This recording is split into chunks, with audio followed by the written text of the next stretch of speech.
ছাত্রীরা, আজকে নবম শ্রেণীর ভৌতবিজ্ঞান ক্লাসে আমরা শব্দ পড়ব। আগের সপ্তাহে তোমরা শব্দ চ্যাপ্টারটা তোমাদের শুরু হয়েছে। আজকে আমরা আগের সপ্তাহে যতদূর হয়েছিল আমরা তারপর থেকে পড়ব। কিন্তু আগের সপ্তাহে আমরা কি শিখেছি চলো একবার দেখে নেওয়া যাক। শব্দ কি আমরা সেটা শিখেছি। এক কথায় আমরা জানি যে শব্দ হচ্ছে কি এক প্রকার শক্তি, এবং এটাও দেখেছি যে শব্দ যখন বিস্তার লাভ করে তখন তার জন্য জড় মাধ্যমের প্রয়োজন হয়।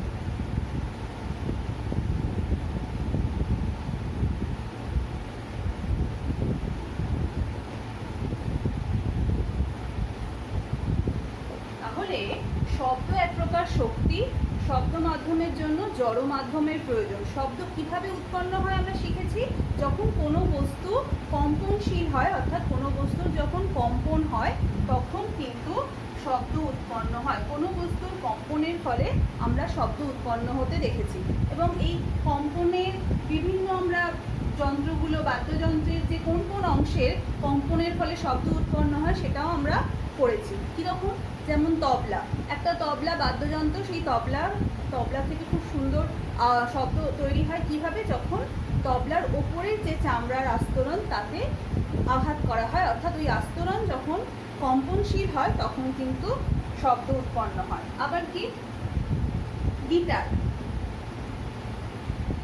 গিটার বা ভায়োলিন, যে কোনো বাদ্যযন্ত্রের একটা টান করা তার থাকে, সেই তারকে যখন ভাইব্রেট মানে কম্পনশীল করা হয় কোনো ছড়ার মাধ্যমে, অর্থাৎ তাকে যখন আঘাত করে কম্পনশীল হয় ওই তারটা, তখন কিন্তু শব্দ উৎপন্ন হয়। তোমরা এটা শিখেছো। আর লাস্টলি আমরা যদি আরও একটা কথা বলি, সেটা হচ্ছে বাঁশি। বাঁশি কিভাবে না, বাঁশির মধ্যে যে সরু বাঁশির যে ফাঁপা অংশটা, তার মধ্যে যে বদ্ধ বায়ুস্তম্ভ রয়েছে বা বায়ু আছে, সেই বাঁশিতে যখন ফু দেওয়া হয় তখন ওই বায়ুস্তম্ভগুলো কাঁপতে থাকে এবং শব্দ উৎপন্ন হয়। তার মানে মূল কথা হচ্ছে কোনো বস্তুর যখন কম্পন হয় তখনই কিন্তু শব্দ উৎপন্ন হয়। তার অ্যাপ্লিকেশনগুলো আমরা শিখেছি। আমরা যখন কথা বলি তোমরা সেটাও শিখেছো যে কীরকম আমাদের যে স্বরতন্ত্র আছে সেখানেও কিন্তু কম্পন হয়, এবং তার ফলে কিন্তু আমরা কথা বলি, সেই কথা কিন্তু তোমরা শুনতে পাও। সুতরাং যে কোনো বস্তুর কম্পনেই শব্দ উৎপন্ন হয়। এরপর আমরা শিখেছিলাম শব্দ কিভাবে বিস্তার লাভ করে। তাহলে বিস্তার কিভাবে হয়, শব্দ কিভাবে মাধ্যমের মধ্যে দিয়ে এগিয়ে যায়, তার মধ্যে তোমরা শিখেছিলে যে একটা শনককে যখন কাঁপানো হচ্ছিল, শনক মানে যে কম্পন, যার কম্পনের ফলে শব্দ উৎপন্ন হচ্ছে, তাহলে শনকটা যখন কাঁপছিল তার একবার পূর্ণ কম্পনে দুটো জিনিস সৃষ্টি হচ্ছিল, একটা হচ্ছে ঘনীভবন, একটা হচ্ছে তনুভবন। ঘনীভবনটা কি ছিল না, বায়ুস্তরকে আমরা অসংখ্য সমান্তরাল স্তর বলে কল্পনা করছিলাম। তাহলে যখনই ওই সুরশলাকার একটা বাহু একবার পূর্ণকম্পনের হাফ কমপ্লিট করছিল তখন কি হচ্ছিল, ওই বায়ুস্তরগুলো তারা একে অপরের কাছাকাছি চলে আসছিল, এবং সেখানে বায়ুর চাপের কি পরিবর্তন ঘটছিল। কীরকম হচ্ছিল, বায়ুর চাপ বেশি হচ্ছিল, এবং বায়ুর চাপ যেই বেড়ে গেল তাহলে সেখানে তৈরি হলো তার স্তরগুলো কাছাকাছি, সেখানে আমরা দেখেছিলাম ঘনীভবন তৈরি হচ্ছিল, যেখানে চাপ বৃদ্ধি পাচ্ছিল। তারপর পরের হাফে, ওই পূর্ণ কম্পনের পরের হাফে আমরা কি দেখেছিলাম, যখন সুরশলাকার বাহু এই দিকে আসছিল তখন চাপমুক্ত হচ্ছিল ওই স্তরগুলো, ফলে ওই ঘনীভবনটা প্রসারিত হচ্ছিল, সেখানে তৈরি হচ্ছিল তনুভবন, অর্থাৎ বায়ুস্তরগুলো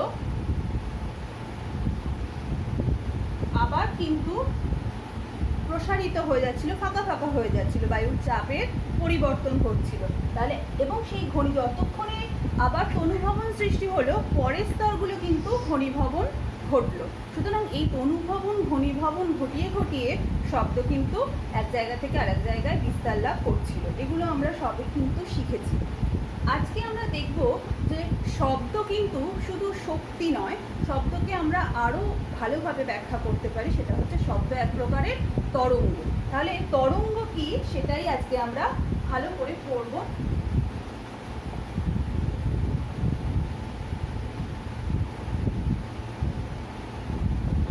তরঙ্গ বা ওয়েভ সেটা আসলে কি, যখন কোনো জড় মাধ্যমের মধ্যে কোনো আলোড়ন সৃষ্টি হয়, সেই আলোড়ন যখন ওই মাধ্যমের মধ্যে দিয়ে বিস্তার লাভ করে এবং বিস্তার লাভের সময় মাধ্যমের কণাগুলোর কিন্তু কোনো রকম স্থান পরিবর্তন ঘটে না, অর্থাৎ যে মাধ্যমগুলো যে অবস্থানে ছিল শুধু তাদের সেই অবস্থান থেকে একটু সরণ ঘটে ওপর নিচ বা আগে পিছু।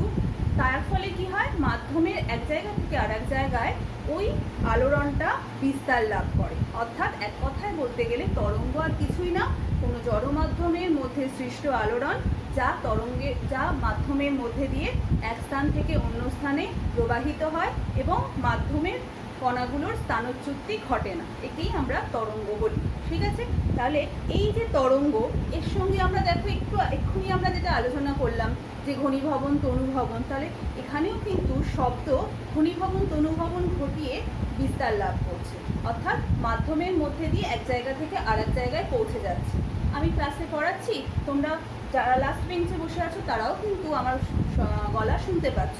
তাহলে ওই পর্যন্ত যে শব্দ পৌঁছলো তার জন্য কিভাবে পৌঁছলো, ঘনীভবন তনুভবন ঘটিয়ে পৌঁছলো এবং সবাই কিন্তু ক্লাসরুমে শুনতে পেল। তাহলে এই যে তরঙ্গ, সেই তরঙ্গর প্রধান যে বিষয় সেটা হচ্ছে মাধ্যমের মধ্যে দিয়ে একটা আলোড়ন বয়ে যাবে। এর যদি আমরা উদাহরণ, একটু বাস্তব উদাহরণের কথা ভাবি, ধরো একটা স্থির পুকুরের জল রয়েছে, সেখানে তুমি একটা পাথরের টুকরো ছুড়লে, তাহলে কি হলো, পুকুরের জলটাকে আমরা আন্দোলিত হতে দেখলাম তখন, এবং একটা ছোট ছোট ঢেউ কিন্তু পুকুরের পাড় অবধি বয়ে এলো। তাহলে ওখানে যে ঢিলটা পড়লো বা যে পাথরের টুকরোটা পড়লো, তার ফলে যে ঘাত সৃষ্টি হলো, সেই ঘাতে কিছুটা শক্তি ওখান থেকে চারিদিকে তরঙ্গ বা আলোড়ন আকারে ছড়িয়ে পড়লো এবং সেক্ষেত্রে কিন্তু পুকুরের জলের ওই জায়গার অণুগুলো কিন্তু চারিদিকে ছড়িয়ে পড়লো না, সেখানে অণুগুলো হয়তো কাঁপতে শুরু করলো বা তাদের স্মরণের সামান্য স্মরণ হলো, কিন্তু শক্তিটা এক জায়গা থেকে আর এক জায়গায় পৌঁছে গেল। এটাই হচ্ছে তরঙ্গের মূল বিষয়। তাহলে এখন আমরা এই তরঙ্গ নিয়ে যদি আরেকটু ডিটেইলসে বলি, সেই তরঙ্গ কি আমরা জানলাম, এক প্রকার আলোড়ন। এরপর আমরা চলতরঙ্গের কথা বলি। চলতরঙ্গ তরঙ্গেরই একটা ভাগ, সেটা কি না, যখন এক প্রকার তরঙ্গ এক জায়গা থেকে আরেক জায়গায় সঞ্চালিত হবে, মাধ্যমের মধ্যে দিয়ে সঞ্চালিত হবে, তখন তাকে আমরা চলতরঙ্গ বলবো। আবার চলতরঙ্গ থেকে আমরা তড়িৎ চুম্বকীয় তরঙ্গের কথা বলতে পারি। অর্থাৎ এই প্রকার তরঙ্গ মাধ্যমের মধ্যে দিয়ে বা মাধ্যম ছাড়াও বিস্তার লাভ করতে পারে। এখানে তড়িৎ চুম্বকীয় তরঙ্গের কথাটার অর্থ হচ্ছে তড়িৎ এবং চুম্বক, অর্থাৎ ওই তরঙ্গের দুটো অংশ থাকবে। আমরা যখন উঁচু ক্লাসে উঠবো সেখানে আমরা এই তরঙ্গ নিয়ে আমাদের টপিক আছে। তাহলে আমরা শুধু মনে রাখবো যে তড়িৎ চুম্বকীয় তরঙ্গ, তার এক্সাম্পল হচ্ছে আলো, বেতার তরঙ্গ। এই সমস্ত তরঙ্গগুলো তারা যখন মাধ্যমের মধ্যে দিয়ে বা শূন্য মাধ্যমের মধ্যে দিয়ে আসবে, তখন তাদের দুটো পার্ট, একটা তড়িৎ পার্ট, একটা চুম্বকীয় পার্ট বা চুম্বক পার্ট, তাই তাদের দুজনকে একসঙ্গে করে বলা হচ্ছে এটা হচ্ছে তড়িৎ চুম্বকীয় তরঙ্গ। এরপর যে তরঙ্গের কথা পড়বো সেটা হচ্ছে স্থিতিস্থাপক তরঙ্গ। এবং আমাদের যে শব্দ, এটা নিয়ে আমরা এই ক্লাসটা শুরু করেছি, সেই শব্দ কিন্তু এক প্রকার স্থিতিস্থাপক তরঙ্গ। তাহলে স্থিতিস্থাপক কথাটা তোমাদের 9-এরই প্রথম দিকে ছিল, হয়তো সেই চ্যাপ্টারটা এখনো আমরা পড়ানো হয়নি। স্থিতিস্থাপক কথার অর্থ হচ্ছে একটা মাধ্যমের, এটা একটা প্রপার্টি, একটা ধর্ম। অর্থাৎ মাধ্যমের স্থিতিস্থাপক ধর্ম এটাই বলে দিই, আমি ছোটো করে বলে দিই যে মাধ্যমে কোনো একটা বায়ু মাধ্যম বা জল মাধ্যম, তার কণাগুলো কি হবে, তার যে মেটেরিয়াল দিয়ে তৈরি, যে কণাগুলো অণুগুলো দিয়ে তৈরি, তার উপর বল প্রযুক্ত হলে তারা হয়তো সংকোচন করবে, আবার বলটা যখন আমরা তুলে নেব তখন আবার সে আগের অবস্থায় অর্থাৎ প্রসারিত হয়ে পূর্ব অবস্থায় ফিরে আসবে। এই যে ধর্ম, যার জন্য তার উপর বল উইথড্র করে নিলে, বল তুলে নিলে সে আগের অবস্থায় ফিরে আসে, তাকেই বলা হয় কোনো মাধ্যমে স্থিতিস্থাপক ধর্ম। তাহলে স্থিতিস্থাপক তরঙ্গ কি, যখন মাধ্যমের কণাগুলোর মধ্যে দিয়ে তরঙ্গ যাবে, তখন মাধ্যমের কণাগুলোর ঘনীভবন তনুভবন করবে, যেটা শব্দ তরঙ্গের হয়। অর্থাৎ মাধ্যমের কণাগুলো তাদের সাম্যাবস্থান, যে অবস্থায় তারা ছিল সেখান থেকে তাদের বিচ্যুতি ঘটবে, অর্থাৎ একটু সরণ ঘটবে, কিন্তু পুরোপুরি সে ওই জায়গা থেকে চলে যাবে না। এইভাবে যখন তরঙ্গটা বয়ে চলে যাবে তখন কিন্তু আবার সে তার আগের অবস্থায় ফিরে আসবে। তা স্থিতিস্থাপক তরঙ্গ আর কিছুই না, যেটা মাধ্যমের স্থিতিস্থাপক ধর্মকে কাজে লাগিয়ে একটা তরঙ্গ যখন এক জায়গা থেকে আরেক জায়গায় প্রবাহিত হয়, মাধ্যমের কণাগুলোর কোনো রকম স্থানের পরিবর্তন ঘটে না, তাকেই আমরা স্থিতিস্থাপক তরঙ্গ বলবো। তার একটা উদাহরণ আমরা পেলাম শব্দ। আবার স্থিতিস্থাপক তরঙ্গকে যান্ত্রিক তরঙ্গ আমরা বলতে পারি। যান্ত্রিক তরঙ্গ সেটা আবার কি? এই যে স্থিতিস্থাপক তরঙ্গের কথা বললাম, এখানে মেইন বিষয়টা কি ছিল না, ওই মাধ্যমে স্থিতিস্থাপক ধর্মকে কাজে লাগিয়ে একটা তরঙ্গ অর্থাৎ শব্দ তরঙ্গ বিস্তার লাভ করছে, তাই একে আমরা স্থিতিস্থাপক তরঙ্গ বলছি।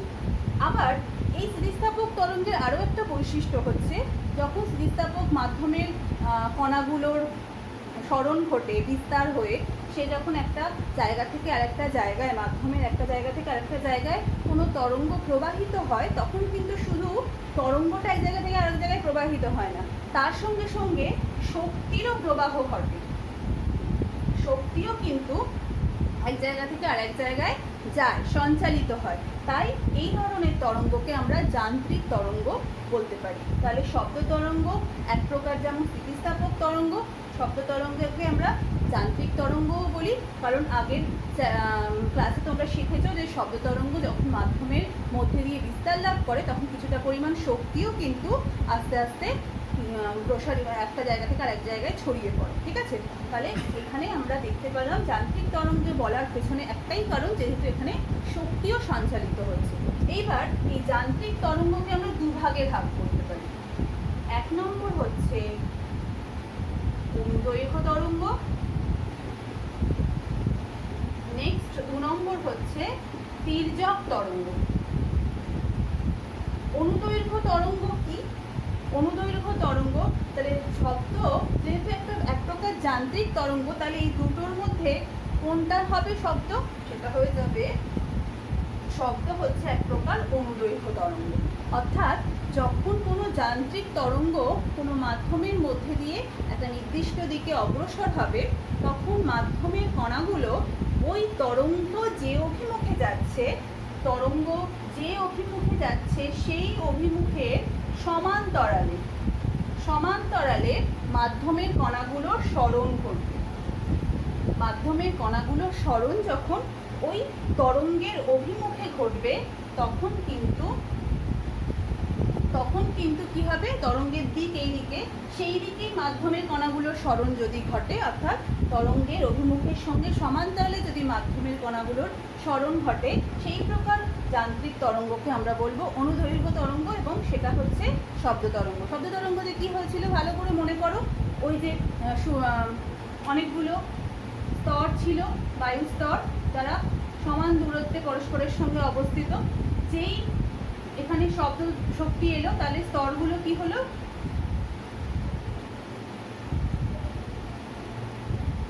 তাহলে তরঙ্গের অভিমুখ দেখাচ্ছে বাম দিক থেকে ডান দিকে, তাহলে এই স্তরগুলোর সবাই কিন্তু একসঙ্গে কাছাকাছি হয়ে গেল, আবার কেউ কেউ ফাঁকা হয়ে গেল। তাহলে কাছাকাছি হয়ে যাওয়াটাকে ঘনীভবন, আর ফাঁকা ফাঁকা হয়ে যাওয়া এই অংশটাকে কি বলা হচ্ছে, তনুভবন। সুতরাং ঘনীভবন তনুভবন এই যে ঘটছে, এটা কোন দিকে ঘটছে? এটা যেদিকে তরঙ্গ সেই অভিমুখেই ঘটছে, অর্থাৎ যেদিকে তরঙ্গ বিস্তার লাভ করছে সেই অভিমুখেই কিন্তু মাধ্যমের কণাগুলোর সরণ ঘটছে। এবং আমরা দেখতে পাচ্ছি মাধ্যমের কণাগুলোর সরণ পাশাপাশি হয়, আগে কিংবা পিছিয়ে ঘটছে। ঠিক আছে, তাই শব্দকে আমরা অনুদৈর্ঘ্য তরঙ্গ বলি। এর আরও একটা উদাহরণ যদি আমরা ব্যাখ্যা করি, একটা স্প্রিং তুলা, সেই স্প্রিং তুলার বুকে আমরা একটা ভার বসিয়েছি, তাহলে ভারের জন্য স্প্রিং তুলাটার দৈর্ঘ্য প্রসারণ ঘটবে। এবারে আমি এই বস্তুটাকে টেনে, তলার দিকে টেনে ছেড়ে দিলাম, তাহলে কি ঘটবে, স্প্রিংটার একবার সংকোচন হবে, একবার প্রসারণ হবে। তাহলে এই যে ধরো এই জায়গাটাতে স্প্রিংটার সংকোচন হলো, তখন ও ওপরের দিকে উঠবে, আবার যখন ও নিচের দিকে নামবে তখন কি ঘটবে, প্রসারণ ঘটবে। তাহলে এই সংকোচন প্রসারণ খানিকক্ষণ চলতে থাকবে, এবং সংকোচন প্রসারণের ফলে স্প্রিংয়ের যে অণুগুলো বা যে মেটেরিয়াল, মাধ্যমের যে কণা, সেগুলো কি ঘটবে, সেগুলোর কিন্তু সরণ ঘটছে তার মূল অবস্থান থেকে। সাধারণ অবস্থায় ও স্থির, আমি যেই টেনে ছেড়ে দিলাম সেই ওর সংকোচন হলো, আবার প্রসারণ হলো, তাহলে ওপর নিচে ওর কিন্তু সরণ ঘটছে, অর্থাৎ যেদিকে তরঙ্গটা প্রবাহিত হচ্ছে তার সমান্তরালে। তাহলে এটাও কিন্তু একটা স্প্রিংকে টেনে ছেড়ে দিলে যে প্রকার তরঙ্গ তৈরি হয় তাকে কিন্তু আমরা কি বলতে পারি, তাকে আমরা অনুদৈর্ঘ্য তরঙ্গ বলতে পারি। ঠিক আছে, তাহলে আমরা দু রকমের উদাহরণ করলাম, একটা শব্দ কিভাবে বিস্তার লাভ করে, আর একটা স্প্রিং তুলার প্রসারণ সংকোচনকে আমরা অনুদৈর্ঘ্য তরঙ্গ হিসাবে বলতে পারি। এরপর আমরা দেখবো যে তির্যক তরঙ্গ আসলে কি। তির্যক তরঙ্গ এর একটা উদাহরণ দিয়ে আমরা যদি বোঝাই তাহলে আমাদের আরো ভালো হবে। দেখো যখন অনেকেই মাকে হেল্প করার জন্য দড়িতে জামা কাপড় শুকাতে দিয়েছো ছাদে উঠে, ধরো প্রথম যখন দড়িটা টাঙানো হচ্ছে ছাদে তখন কি করা যায়, একটা দিকে বাঁধা হয়েছে আর একটা দিক নিয়ে মা যতক্ষণ না আসছে তোমরা এরকমভাবে হয়তো খেলছো, খেলতে খেলতে দেখলাম যে একটা দিকে বাঁধা দড়ি অপর প্রান্তটা নিজের হাতে তখন তুমি যখন এরকম করছো ওপর নিচে ঝাঁকাচ্ছ তখন কি হচ্ছে, দড়িটা অদ্ভুত ঢেউয়ের মতন একটা জিনিস তৈরি হচ্ছে। সেটা আসলে কি, সেটাকে আমরা তির্যক তরঙ্গ বলতে পারি। অর্থাৎ তির্যক তরঙ্গ হচ্ছে মাধ্যমের কণাগুলো মাধ্যমের মধ্যে দিয়ে যখন কোনো যান্ত্রিক তরঙ্গ প্রবাহিত হবে, সেই প্রবাহিত যে দিক অভিমুখে হবে তার সঙ্গে কণাগুলোর যে সরণ বা কণাগুলোর যে অবস্থানের পরিবর্তন সেটা কীরকম হবে, সেটা কিন্তু লম্বভাবে হবে। তাহলে যখন কম্পনশীল কণা তার সাম্যাবস্থান থেকে লম্ব অভিমুখে, কার লম্ব অভিমুখে, তরঙ্গের অভিমুখে লম্ব অভিমুখে বিস্তার লাভ করবে, সেই প্রকার তরঙ্গকে আমরা কি বলবো, তির্যক তরঙ্গ বলবো। এবারে এই তির্যক তরঙ্গের উদাহরণে আমরা ওই ছবিটাকেই যদি একটু আঁকি, তির্যক তরঙ্গের উদাহরণ কি, আলোক তরঙ্গ, আলো তড়িৎচুম্বকীয় তরঙ্গ যেমন, আবার কিন্তু তির্যক তরঙ্গ, তাপ তরঙ্গ, এরা সবাই কিন্তু তির্যক তরঙ্গের উদাহরণ।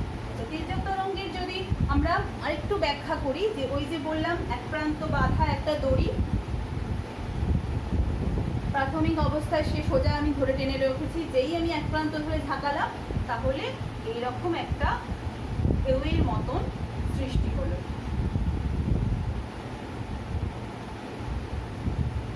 এই ঢেউয়ের সৃষ্টি হওয়ার পেছনে কারণ কি, আমি এখানে একটু বিষয়টা এঁকে দেখাচ্ছি। এই যে প্রত্যেকটা মিডিয়ামের যে প্রত্যেকটা কণা, একটা জড় পদার্থের জড় মাধ্যমের মিডিয়ামের যে প্রচুর কণা রয়েছে ওই লাইনটার উপরে, যখনই তরঙ্গ বিস্তার লাভ করবে তির্যক তরঙ্গ, মাধ্যমের কণাগুলো কি হবে, তাদের সরণ ঘটবে, তাদের অবস্থান থেকে তারা সরে যাবে।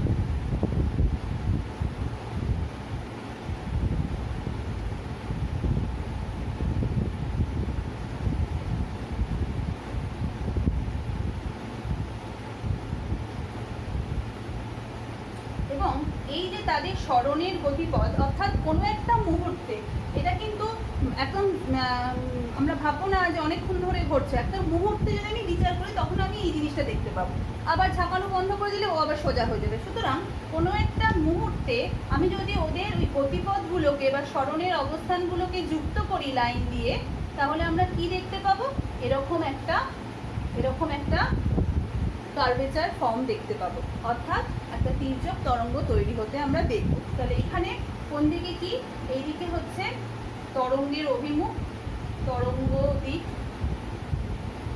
আর এদিকে হচ্ছে আমরা যদি সরণের অভিমুখ সময়ের সঙ্গে সঙ্গে সরণ দেখি, তাহলে দেখা যাচ্ছে যে ওই যে ডটেড লাইনটা ওটা আসলে হচ্ছে ওই মাধ্যমের কণাগুলোর সাম্যাবস্থান। যখন তরঙ্গ যাচ্ছে না তখন কিন্তু মাধ্যমের কণাগুলো চুপচাপ ওই লাইনের ওপর রয়েছে। এবারে যখনই তরঙ্গ গেল সে কিন্তু তার কি হলো, সরণ করলো। তাহলে আমরা দেখতে পাচ্ছি এই জায়গাতে ওর সরণটা কিন্তু ম্যাক্সিমাম, আবার এখানেও ওর সরণটা ম্যাক্সিমাম, এখানেও ম্যাক্সিমাম। কিন্তু এই ম্যাক্সিমামের সঙ্গে এই ম্যাক্সিমামটা, এই সর্বোচ্চটার পার্থক্য কি, এটা উপরের দিকে, এটা নিচের দিকে। তাহলে উপরের দিকে যে তরঙ্গ শীর্ষ পাবো, মানে তরঙ্গের যে ম্যাক্সিমাম মান পাবো তরঙ্গের বিস্তারে, তাকে আমরা তরঙ্গ শীর্ষ বলবো। তাহলে এগুলো হচ্ছে কি, এগুলো তির্যক তরঙ্গের রাশিমালার বিভিন্ন ব্যাখ্যা। তাহলে এটা হচ্ছে তরঙ্গ শীর্ষ, আর তরঙ্গ যে অভিমুখে যাচ্ছে তার সঙ্গে অভিমুখটা দেখো কিরকম, তরঙ্গ যাচ্ছে এই অভিমুখে, তার সঙ্গে এই অভিমুখটার মান কিন্তু 90 ডিগ্রি, তাই তো? সুতরাং আমরা সবসময় মনে রাখবো তির্যক তরঙ্গে কণাগুলোর বিস্তার সবসময় তরঙ্গের যে অভিমুখ তার সঙ্গে 90 ডিগ্রি কোণ করে থাকে। এটা একটা তির্যক তরঙ্গ আর অনুদৈর্ঘ্য তরঙ্গের বড় পার্থক্য, প্রধান পার্থক্য বলতে পারি। আচ্ছা, এরপর আমরা দেখলাম সাম্যাবস্থান থেকে যখন নিচের দিকে সর্বোচ্চ সরণ হচ্ছে তখন একে আমরা তরঙ্গ পাদও বলব। এটা আবার কি? তাহলে এটাও কিন্তু তরঙ্গ শীর্ষ হয়ে গেল। এরকম যদি আমি আঁকি আরো ওইদিকে, তাহলে আমি আবার অনেকগুলো দেখাতে পারি। তরঙ্গ শীর্ষ, তরঙ্গ পাদও তৈরি হতে হতে সে এগোচ্ছে, তরঙ্গটা একটা নির্দিষ্ট দিকে কিন্তু এগোচ্ছে। আর একটা যদি আমরা আঁকি, সুতরাং এটাও কিন্তু তরঙ্গ পাদও হয়ে যাচ্ছে। ঠিক আছে, এইবার আমরা এই তির্যক তরঙ্গ থেকে কিছু কিছু রাশিমালা শিখব। প্রথম যেটা সেটা হচ্ছে বিস্তার। বিস্তার কি? বিস্তার হচ্ছে যখন মাধ্যমের মধ্যে দিয়ে কোনো তরঙ্গ গতিশীল হবে, কম্পনশীল কণাগুলো সাম্যাবস্থান থেকে সর্বোচ্চ যে সরণ ঘটবে, কম্পনশীল এখানে সব কণাগুলো কম্পনশীল হবে এবং সেই কম্পনশীল কণাগুলো যখন তার সাম্যাবস্থান থেকে সর্বোচ্চ যে সরণ ঘটবে, অর্থাৎ সাম্যাবস্থান থেকে সর্বোচ্চ যে সরণ, সেই সর্বোচ্চ সরণকে আমরা কি বলতে পারি? বিস্তার বলতে পারি। তাহলে দেখো, সর্বোচ্চ সরণ উপরের দিকে তরঙ্গ শীর্ষ যদি 2 সেন্টিমিটার হয়, জাস্ট উদাহরণ, তরঙ্গ পাদও কিন্তু 2 সেন্টিমিটার হবে। অর্থাৎ কখনোই আমরা দেখবো এটা 2 সেন্টিমিটার 4 সেন্টিমিটার, কখনোই নয়। একটা তরঙ্গ, নির্দিষ্ট তরঙ্গ যখন মাধ্যমের মধ্যে দিয়ে যাবে, যে তরঙ্গ শীর্ষ তরঙ্গ পাদও তৈরি হবে তারা কিন্তু সবাই একই বিস্তার যুক্ত হবে। অর্থাৎ আমরা যদি এটাকে এ দিয়ে সব মোটামুটি প্রকাশ করি, তাহলে সর্বোচ্চ সরণকেই আমরা কি বলছি? কম্পনশীল কণার সর্বোচ্চ সরণকেই, যেটা আমরা দুদিকেই তৈরি হতে দেখছি, তরঙ্গ শীর্ষ রূপে, তরঙ্গ পাদ রূপে, তাকেই আমরা কিন্তু বিস্তার বলছি। ঠিক আছে, 2 নম্বর হচ্ছে তরঙ্গ দৈর্ঘ্য। এটা আমরা নতুন শিখব। তরঙ্গ দৈর্ঘ্যকে ল্যামডা দিয়ে প্রকাশ করা হয়। আমরা আসছি, সেটা কি? আমরা জানি একবার পূর্ণ কম্পনের জন্য কোনো কম্পনশীল কণা বা কম্পনশীল বস্তু সে যতটা সময় নেয় তাকে কি বলা হয়? পর্যায়কাল বলা হয়। এখন একটা পূর্ণ কম্পনে, একটা মাধ্যমের মধ্যে দিয়ে যখন তরঙ্গ বিস্তার লাভ করছে, তখন একবার পূর্ণ কম্পন হচ্ছে, কার কম্পনটা হচ্ছে? মাধ্যমের কণাগুলো। তাহলে যখনই তরঙ্গ যাচ্ছে মাধ্যমের কণাগুলোর কম্পন শুরু হচ্ছে, তাহলে একবার পূর্ণ কম্পনে মাধ্যমের মধ্যে দিয়ে কোনো তরঙ্গ যতটা দূরত্ব সে অগ্রসর হয়, অর্থাৎ একবার পূর্ণ কম্পনের সময় কত আমরা জানি? পর্যায়কাল। তাহলে পর্যায়কাল সময়ে কোনো কম্পনশীল কণা পর্যায়কাল সময়ে তরঙ্গটা যতটা দূরত্ব অতিক্রম করে তাকেই কিন্তু বলা হচ্ছে ওই তরঙ্গের তরঙ্গ দৈর্ঘ্য। তাহলে তরঙ্গ দৈর্ঘ্যকে ল্যামডা দিয়ে প্রকাশ করা হয়। সেটা আর কিছুই না, ওই কম্পনশীল কণা একবার পূর্ণ কম্পন হতে যে সময় নেয়, সেই সময় তরঙ্গ তো থেমে থাকবে না, তরঙ্গ কিছুটা দূরত্ব অতিক্রম করবে, সেটাকেই আমরা তরঙ্গ দৈর্ঘ্য বলছি। এখানে আমরা মনে রাখবো সবসময় দুটো তরঙ্গ শীর্ষের মধ্যে পরপর দুটো তরঙ্গ শীর্ষের মধ্যে যে দূরত্ব, বা পরপর দুটো তরঙ্গ পাদের মধ্যে যে দূরত্ব, সেই দূরত্বকেই কিন্তু বলা হয় ল্যামডা বা তরঙ্গ দৈর্ঘ্য। এটা কার ক্ষেত্রে? এটা হচ্ছে তির্যকের ক্ষেত্রে। যদি আমরা অনুদৈর্ঘ্য তরঙ্গের কথা ভাবি, সেখানে তোমরা দেখেছো পরপর কি একটা ঘনীভবন, একটা তনুভবন, তনুভবন গোটাটা নিয়ে একটা পূর্ণ কম্পন হয়। আগের ক্লাসে শিখেছি। তাহলে এই পূর্ণ কম্পনে কতটা গেছে? একটা ঘনীভবন প্লাস একটা তনুভবনের দূরত্ব গেছে, বা একটা দুটো পরপর ঘনীভবন বা দুটো পরপর তনুভবনের মধ্যবর্তী যে দূরত্ব, তাকেই আমরা তরঙ্গ দৈর্ঘ্য বলতে পারি। কার ক্ষেত্রে? অনুদৈর্ঘ্য তরঙ্গের ক্ষেত্রে। সুতরাং আমরা এই বিষয়টা মনে রাখবো, তির্যক তরঙ্গের ক্ষেত্রে ল্যামডা আসলে দুটো তরঙ্গ শীর্ষের মধ্যবর্তী দূরত্ব। অনুদৈর্ঘ্য তরঙ্গের ক্ষেত্রে ল্যামডা আসলে দুটো তনুভবন বা দুটো ঘনীভবনের মধ্যবর্তী দূরত্ব, বা একটা তনুভবন প্লাস একটা ঘনীভবন নিয়ে আমরা তরঙ্গ দৈর্ঘ্য গঠিত হয়। ঠিক আছে, এরপর আমরা চলে যাব 3 নম্বর অংশে। 3 নম্বর অংশে আমরা যাব। আমরা যেটা বলছিলাম, দুটো অংশ করলাম, বিস্তার কাকে বলে আর তরঙ্গ দৈর্ঘ্য কাকে বলে যে কোনো একটা তরঙ্গের। 3 নম্বর আমরা পড়ব পর্যায়কাল। পর্যায়কাল তাকে ক্যাপিটাল টি দিয়ে প্রকাশ করা হয়। আচ্ছা, আমি একটু ফিরে যাচ্ছি আগের অংশে। এই যে বিস্তার, বিস্তার মানে সর্বোচ্চ সরল, তার যদি একক বলতে বলি বিস্তারকে কিভাবে প্রকাশ করা হয়, দেখো আমি লিখেছি সিজিএস এ সেন্টিমিটার, সিজিএস এ এটা আমরা মনে রাখবো, কারণ আমাদের একক না হলে তো কোনো রাশি ঠিকঠাকভাবে প্রকাশ করা যায় না। আর এসআইতে কিন্তু মিটার, বিস্তারকে আমরা এভাবে বলি। একইভাবে তরঙ্গ দৈর্ঘ্য ল্যামডা, এই ল্যামডাকে আমরা, এটার নাম কিন্তু ল্যামডা, এই ল্যামডাকেও কিন্তু যেহেতু এটা একটা দূরত্ব, ফলে এটাও তাই সিজিএস পদ্ধতিতে সেন্টিমিটার আর এসআইতে হচ্ছে কি মিটার, এটা মনে রাখবো। এখন আমরা পর্যায়কাল বলছি, যেটা টি দিয়ে প্রকাশ করা হয়। কোনো কম্পন, যখন কোনো মাধ্যমের মধ্যে দিয়ে তরঙ্গ বিস্তার লাভ করবে, তখন কম্পনশীল কণার একবার পূর্ণ কম্পন হতে যে সময় লাগবে তাকেই বলা হবে কি পর্যায়কাল। তাহলে আবারও বলছি, মাধ্যমের মধ্যে দিয়ে কোনো তরঙ্গ যখন বিস্তার লাভ করবে, তখন কম্পনশীল কণা, মাধ্যমের কম্পনশীল কণা একবার পূর্ণ কম্পন করতে যে সময় নেবে তাকেই পর্যায়কাল বলে। একে আমরা সেকেন্ড ইউনিট দিয়ে প্রকাশ করব। 4 নম্বর হচ্ছে কম্পাঙ্ক। কম্পাঙ্ককে আমরা এন দিয়ে, স্মল এন দিয়ে প্রকাশ করব। এটা কি না, যখন এই যে বললাম একবার পূর্ণ কম্পন হতে টি সেকেন্ড সময় নেয়, তাহলে এইভাবে 1 সেকেন্ড সময় কোনো মাধ্যমের মধ্যে দিয়ে যখন তরঙ্গ বিস্তার লাভ করবে, আমি বারবার পুরো বাক্যটা বলছি যাতে তোমরা লেখার সময় ভুল না করো। মাধ্যমের মধ্যে দিয়ে যখন তির্যক তরঙ্গ বা কোনো তরঙ্গ বিস্তার লাভ করবে, তখন মাধ্যমের কণাগুলো 1 সেকেন্ডে যতবার পূর্ণ কম্পন সম্পন্ন করবে, সেই সংখ্যাটাকে আমরা বলবো কম্পাঙ্ক। তার একক সিজিএস পদ্ধতিতে হচ্ছে সাইকেল পার সেকেন্ড, আর কি এসআই পদ্ধতিতে হচ্ছে হার্টজ, এইচএস দিয়ে তাকে প্রকাশ করি। ঠিক আছে, তাহলে সাইকেল পার সেকেন্ড আর একটা হচ্ছে হার্টজ।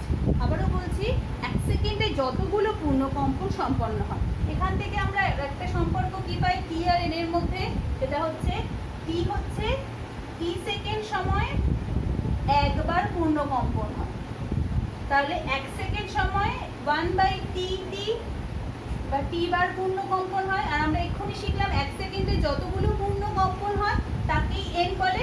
তাহলে আমরা শিখেছি, জানতে পারলাম T N is equal to 1/টি, অর্থাৎ এন এর হচ্ছে সাইকেলস পার সেকেন্ড, সেই জন্য কিন্তু ইউনিটটা আসছে। ঠিক আছে, এই রিলেশনটা থেকে ছোট ছোট অঙ্ক আসতে পারে। আচ্ছা, 5 নম্বর যেটা আমরা করবো সেটা হচ্ছে তরঙ্গ বেগ। তরঙ্গ বেগ তাকে ভি দিয়ে প্রকাশ করা হয়, অর্থাৎ 1 সেকেন্ড সময়ে কোনো তরঙ্গ মাধ্যমের মধ্যে দিয়ে যে দূরত্ব অতিক্রম করে, সেই নির্দিষ্ট দূরত্বকেই তরঙ্গ বেগ বলা হয়। এবং আমরা জানি বেগের ইউনিট কি হয়, সিজিএস পদ্ধতিতে সেন্টিমিটার পার সেকেন্ড আর এসআই পদ্ধতিতে মিটার পার সেকেন্ড। তাহলে এইভাবে আমরা তরঙ্গের বেগ বলতে পারি। ঠিক আছে, তাহলে এইগুলো আমরা সবটাই মনে রাখবো, বিভিন্ন রাশিমালা যেগুলো তরঙ্গের জন্য প্রযোজ্য। এরপর আমরা যেটা শিখলাম এন, ঠিক আছে, ভি আর ল্যামডা, যে নতুন যেটা শিখেছি তরঙ্গ দৈর্ঘ্য, কম্পাঙ্ক এবং তরঙ্গ বেগের মধ্যে একটা পপুলার ফর্মুলা আছে, পপুলার রিলেশন আছে, সেটা আমরা শিখব।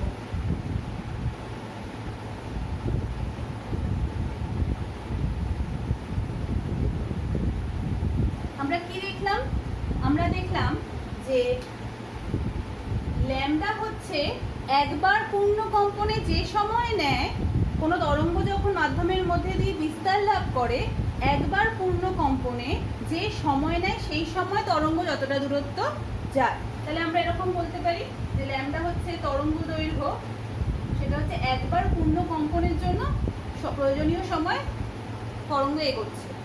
তাহলে আমরা এইভাবে লিখব একবার পূর্ণ কম্পনে তরঙ্গ যায় ল্যামডা দূরত্ব।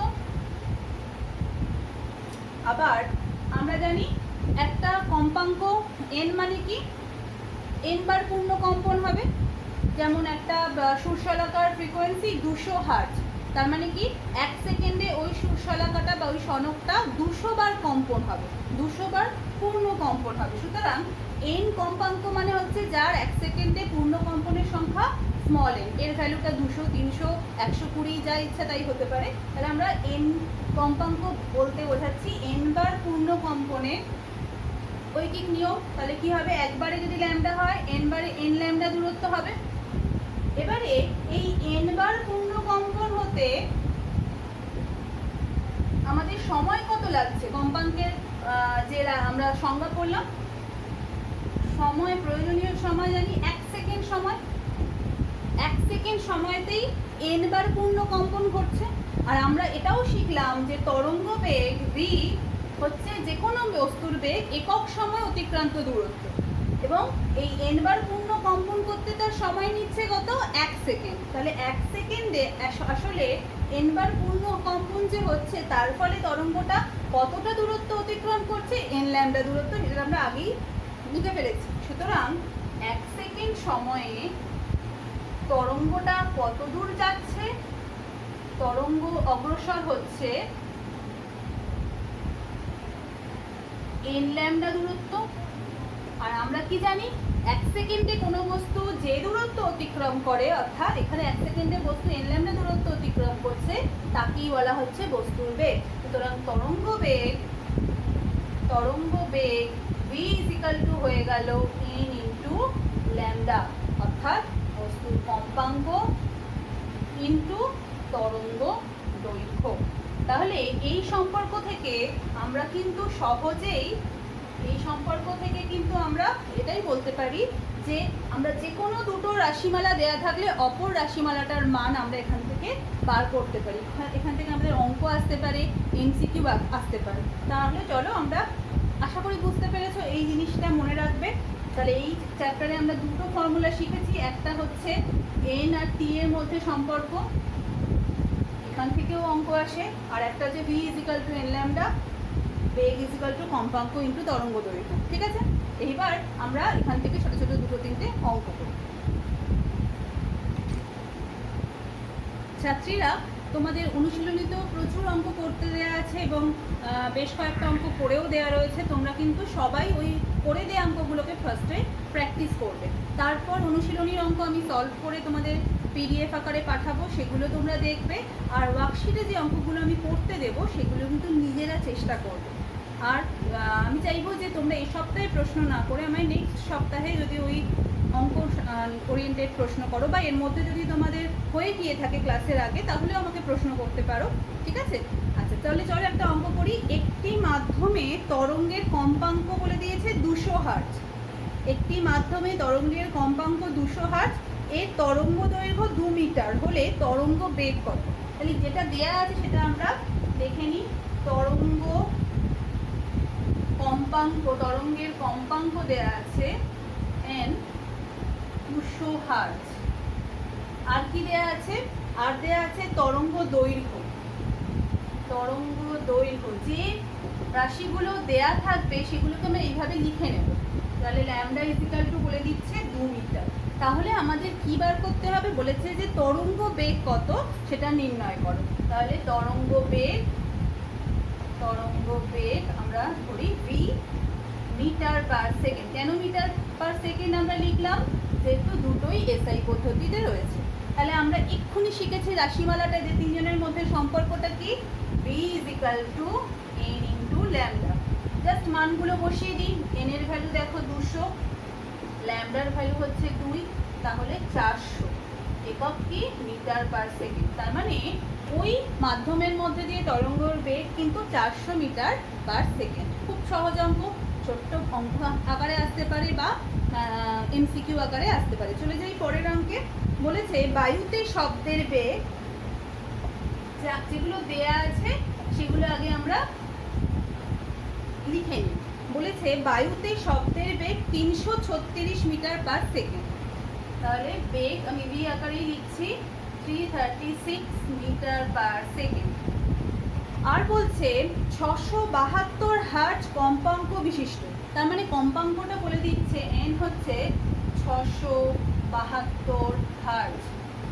672 হার্জ কম্পাঙ্ক বিশিষ্ট একটি সুরশলাকা থেকে উৎপন্ন শব্দকে 470 মিটার যেতে, তাহলে কতটা দূরত্ব তাকে যেতে হবে? দূরত্ব তাকে যেতে হচ্ছে 470 মিটার। 470 মিটার যেতে সুরশলাকাটিকে কতগুলি কম্পন সম্পন্ন করতে হবে? আমি আরো একবার বলছি প্রশ্নটা, সেটা কি না, বলছি বায়ুতে শব্দের বেগ 336 মিটার পার সেকেন্ড, 672 হার্জ কম্পাঙ্ক বিশিষ্ট একটি সুরশলাকা থেকে উৎপন্ন শব্দকে, যে শব্দ উৎপন্ন হবে কম্পনের ফলে, সেই উৎপন্ন শব্দকে কতটা দূরত্ব যেতে হবে? 470 মিটার দূরত্ব যেতে হবে। তাহলে শব্দ একটা তরঙ্গ, তাহলে তাকে পূর্ণ কম্পন ঘটাতে ঘটাতে যেতে হবে। তাহলে 470 মিটার দূরত্ব যেতে ওই শব্দটাকে, সুরশলাকাটিকে কতগুলো কম্পন সম্পন্ন করতে হবে, কতগুলো কম্পন হলে তবেই ওই দূরত্ব শব্দটা অতিক্রম করতে পারবে, সেটা আমাদের নির্ণয় করতে হবে। তাহলে প্রথমেই এই ফর্মুলাটা থেকে ভি জানি, এন জানি, তাহলে ল্যামডাটা কত বার করে নিই। সুতরাং V is equal to N lambda, যেখানে ল্যামডা আমরা অবশ্যই লিখে দেবো, ল্যামডা হচ্ছে তরঙ্গ দৈর্ঘ্য, তাহলে ল্যামডা ইজ ইকাল টু আমরা লিখতে পারি ভি বাই এন, তাই তো। সুতরাং এখানে মানটা বসিয়ে দাও, ভি এর ভ্যালু 336, ল্যামডার ভ্যালু হচ্ছে 6, এন এর ভ্যালু হচ্ছে 672। ইউনিট কি হবে? ইউনিট হবে মিটার। তাহলে দেখো কত হয় কাটাকুটি করলে, 2 6 12, 1 2 7 6 7, মানে হাফ, 1/2 মানে 0.5 মিটার। তাহলে ল্যামডা পেয়ে গেলাম, ওই শব্দ উৎপন্ন শব্দের ল্যামডা কত পেলাম? 0.5 মিটার। এবারে ল্যামডা মানে কি? একবার পূর্ণ কম্পনে শব্দ যখন একবার পূর্ণ কম্পন ঘটাচ্ছে, কম্পনশীল করা, তখন শব্দ যে দূরত্ব যায়, তাহলে 0.5 মিটার দূরত্ব যাচ্ছে যখন একবার পূর্ণ কম্পন করছে। তাহলে 470 মিটার দূরত্ব যাবে কতবার পূর্ণ কম্পন? জাস্ট ঐকিক নিয়মে আমরা করব। তাহলে পরের স্টেপে আমরা লিখব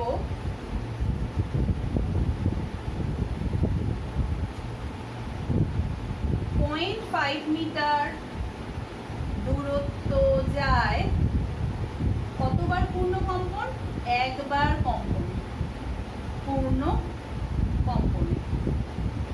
তাহলে 1 মিটার দূরত্ব যাবে 1/0.5 বার পূর্ণ কম্পনে, আর 470 মিটার দূরত্ব যাবে 470 ডিভাইডেড বাই 0.5 বার পূর্ণ কম্পনে। তাহলে পয়েন্টের জন্য উপরে একটা 0 বেড়ে গেল, ডিভাইডেড বাই 5, 5 9 45, 5 4 20, তাই তো, হ্যাঁ 0, অর্থাৎ 940 বার পূর্ণ কম্পন। কি করলাম? 5 9 45, 5 4 20, ঠিক আছে। তাহলে 940 বার পূর্ণ কম্পন ওই সনকটাকে করতে হবে, তবেই কিন্তু সে 470 মিটার দূরত্ব যেতে পারবে। তাহলে কিছুই না, আমাদের স্টেপ বাই স্টেপ ভেবে অঙ্কগুলো করতে হবে, তাহলে সব অঙ্কই আশা করি তোমরা পারবে। তোমাদের অনুশীলনীতে যে অঙ্কগুলো করতে দেয়া আছে, সেগুলো আমি করে তোমাদের PDF আকারে পাঠাবো, তোমরা দেখে নেবে, আর কিছু অঙ্ক করতে দেবো, সেগুলো করার চেষ্টা করবে। আজকের মতন এই পর্যন্তই থাক, আবার নেক্সট ক্লাসে দেখা হবে।